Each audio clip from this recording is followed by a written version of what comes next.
Regimento interno, convenções coletivas e até mesmo o Código Civil são legislações utilizadas para definir regras de convivência em um condomínio. Mas nem sempre tudo acaba em harmonia. Rafael Rios não para. Ele começa a trabalhar às 10 da manhã e tem dia que vai dormir depois das 4 da manhã do dia seguinte. Rafael é síndico profissional. Ele administra 5 condomínios em Brasília. É como se ele administrasse um grupo de empresas com cerca de 300 pessoas e a maior parte delas de acionistas. O síndico ele entra na gestão como um facilitador de problema. É muito mais fácil você colocar o problema para o síndico tentar com uma visão, às vezes externa, às vezes numa mudança de procedimento ele consegue resolver o problema. Agora, se for um problema pessoal entre moradores, o que eu faria era sentar com os dois para conversar e tentar resolver o problema. O síndico tem que coordenar os funcionários para manter o condomínio em dia, fiscalizar o uso das garagens e ainda mediar conflitos de interesses dos moradores. Eu diria que são os 4 Cs, né? Carro, cama, criança e cachorro. Basicamente são esses. Se resumem a gente tentar fazer alguma negociação ou atuar antes que o problema aconteça nos apartamentos ou no imóvel. E os moradores, o que acham dessa convivência? É muita questão de barulho, né? A gente enfrenta alguns problemas, quem está acostumado a morar em apartamento, que sempre do vizinho está incomodando, alguns barulhos. A gente tem alguns problemas aqui, chegou a ter, por exemplo, problema de falta de água, né? Algumas vezes. Pelo menos 3 normas existem para regulamentar o funcionamento dos condomínios. A lei, a convenção coletiva e o regimento interno. Mas na prática, quem mora em condomínio pode resolver praticamente qualquer questão aplicando uma regra que não está escrita em lugar nenhum, a do bom senso. Afinal, morar em condomínio é viver dividindo, por isso todos têm direitos e deveres. Os problemas maiores é justamente nesse sentido, a falta de compreensão de uma pessoa para com a outra. Se eu me predispus a morar em um condomínio, eu preciso saber que a regra tem a regra do meu espaço, que é o meu, que é o privado, e daquilo que é coletivo, que é comum, que é do condomínio. E pagar o condomínio está entre os deveres. Simplesmente deixar de pagar a taxa de condomínio é uma decisão completamente errônea de quem toma essa decisão, porque ele está deixando que as outras pessoas cumpram o seu papel, ou seja, ele obriga que os outros moradores façam cota à parte para ratear aquela parte que é dele, para cumprir as despesas do condomínio. E para falar mais sobre este assunto, nós vamos conversar agora com o advogado Délcio João de Oliveira. Boa tarde, bem-vindo ao Jornal da Justiça. Boa tarde, é um prazer estar aqui. Atraso no pagamento do condomínio, há um limite para a cobrança de multa? Na verdade, o que o síndico e o condomínio devem sempre observar? O que dispõe a convenção? Algumas convenções, realmente, elas estipulam qual é a carência para que o síndico possa iniciar a cobrança de débito condominial. Mas, em regra, o síndico não deve esperar que faça um acúmulo de débitos. Assim que o condomínio deixar de pagar a primeira contribuição que ele deveria fazer, o síndico já deve fazer um contato para tentar compor a forma de pagamento. Nós sabemos que existem algumas modalidades inadimplente. Aquele condomínio que realmente está passando por dificuldades, porque perdeu o emprego, não tem condições de pagar. Aquele que efetivamente ele prefere pagar a prestação de um carro, pagar uma viagem, do que contribuir com a sua obrigação mensal. E aquele que, infelizmente, ele tem como regra não cumprir com suas obrigações. Então, em virtude dessas 3 modalidades, o síndico deve fazer um trabalho diário de conscientização para que todos os proprietários ou inquilinos venham a adimplir pontualmente com suas obrigações. E existem algumas regras para isso, né? Mas, infelizmente, se chegar ao ponto do condomínio não contribuir de forma tempestiva e, após a cobrança, o síndico não conseguir lograr êxito administrativamente, ele deve procurar um advogado e ajuizar a ação pertinente para que, efetivamente, a justiça determine o pagamento do débito. Quem não pagar o condomínio, então, pode ser alvo de ação judicial? Pode chegar também a ter o imóvel penhorado? Com certeza. O síndico tem que lembrar que a sua missão em fazer a cobrança de débito condominial pode acarretar a obrigação dele, síndico, ter que responder por esse débito. Porque o STJ se manifestou agora no sentido de que a prescrição de taxa condominial são 5 anos. Então, o síndico que deixar passar de 5 anos para efetivar a cobrança de uma taxa condominial, ele pode, por omissão voluntária, responder pelo débito não pago. E mais, o imóvel, essa dívida de condomínio é uma dívida próprio terreno, significa dizer que ela é uma dívida do próprio imóvel.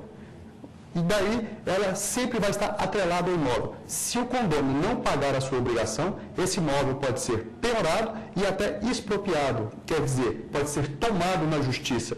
E nessa condição não vale a regra do bem de família, porque o débito condominial é uma das excludentes da obrigação de pagamento da justiça. Ok. Nós temos algumas dúvidas sobre este assunto gravadas nas ruas. Vamos ouvir a primeira pergunta.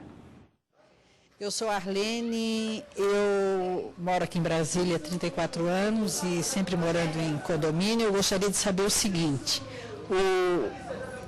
o síndico é responsável por todos os problemas do condomínio? É responsabilidade do síndico, então, qualquer problema? Alguns problemas. O que a lei determina? Que o síndico é obrigado a cumprir e cumprir as leis, a convenção, o regimento interno e a deliberação de assembleia. Porém, alguns conflitos são entre condôminos. E quando os conflitos são entre condôminos, o síndico só pode ser um mediador. Ele não pode intervir porque ele não tem poder de polícia nem poder de decisão. Quem tem poder de decisão no condomínio é a assembleia. E quem tem poder de polícia é o Estado. Porém, o síndico cauteloso, aquele síndico que efetivamente quer cumprir a sua obrigação, ele está sempre mediando. Mas, efetivamente, o síndico tem a obrigação de gerir o condomínio, garantir a segurança, o bem-estar e a condição de habitação do imóvel, fazendo as obras, fazendo tudo aquilo que for necessário para manter a condição de habitação ideal do imóvel. Ok, bom, vamos ouvir mais uma pergunta sobre este assunto. Meu nome é Iverton. O síndico deve morar no condomínio que ele administra? Essa é uma exigência? A lei não diz sobre isso, pelo contrário. A lei, tanto a 4.591 de 64 quanto o Código Civil atual, determina que o síndico poderá ser qualquer pessoa, física ou jurídica. Quer dizer isso? Que ele não necessariamente precisa ser morador do condomínio, mas sempre é bom que ele seja morador por um motivo, porque efetivamente ele está vivendo o problema. Então, quando existe um problema de vazamento, um problema de briga, um problema de barulho, ele convive com esse problema diariamente. A questão é que hoje, estar síndico, não ser síndico, o estar síndico, ele está exigindo um conhecimento muito maior na parte jurídica, de engenharia, de administração, de psicologia, fato que às vezes está impedindo que um morador venha administrar o prédio. Mas, em resumo, o síndico não é obrigação do síndico ser morador do condomínio. Se ele morar no condomínio, ele tem algum benefício com relação à taxa de condomínio? Sendo ele morador ou não, o prolabore que ele recebe tem que ser previsto ou na convenção ou na assembleia que o elegeu. Lembrando que tanto o prolabore direto, que é o pagamento em pecúnia, ou o prolabore indireto, que é o não pagamento da taxa condominial, incide em INSS. Em alguns casos, até dependendo do valor, imposto de renda. E ele pode ser chamado por um morador a qualquer hora, morando no condomínio? Essa questão é discutível, né? Em regra, as convenções devem estabelecer os momentos que os condôminos devem procurar o síndico. Mas quando acontece um caso fortuito, de força maior, estourou um cano, a caixa d'água arrebentou, o prédio acabou a luz, o síndico que mora no condomínio, com certeza ele vai ser chamado a tentar resolver o problema. E isso não vai caracterizar nenhum tipo de incômodo, porque ninguém o obrigou a ser síndico. Ele se candidatou porque ele quis. Ok, nós temos mais uma dúvida sobre este assunto, vamos ouvir. Oi, eu sou Regina, sou arquivista e gostaria de saber o que fazer quando os moradores não obedecem o regimento interno do condomínio.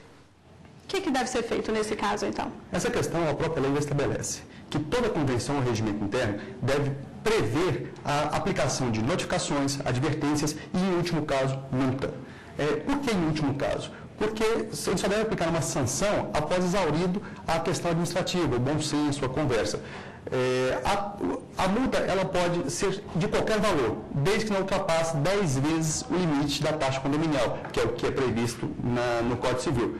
Então, quando o síndico verificar que um condomínio vem agindo de forma não ideal de moradia coletiva ou de forma inconveniente, ele deve verificar o que está disposto na convenção e no regimento interno e aplicar a multa. Lembrando sempre que ele tem que dar o direito contraditório. Significa dizer que efetivamente aquela pessoa que foi multada tem o direito de apresentar uma defesa com a justificativa de que efetivamente não deveria ser multado. Em última instância, se essa justificativa ela for justificativa plausível, o órgão deliberativo para verificar se vai manter ou não a aplicação da multa é a Assembleia Condominial. E o que pode ser considerado uma cláusula abusiva nos contratos de condomínio?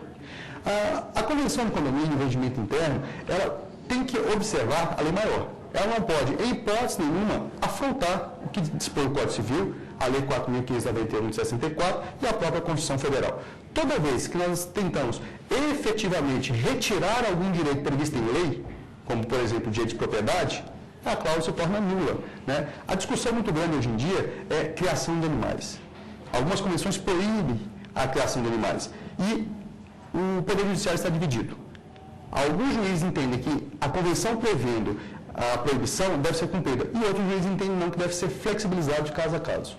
Ok, muito obrigada pela participação e uma boa tarde. Foi um prazer atendê-los e estamos sempre à disposição. Boa Obrigada. tarde.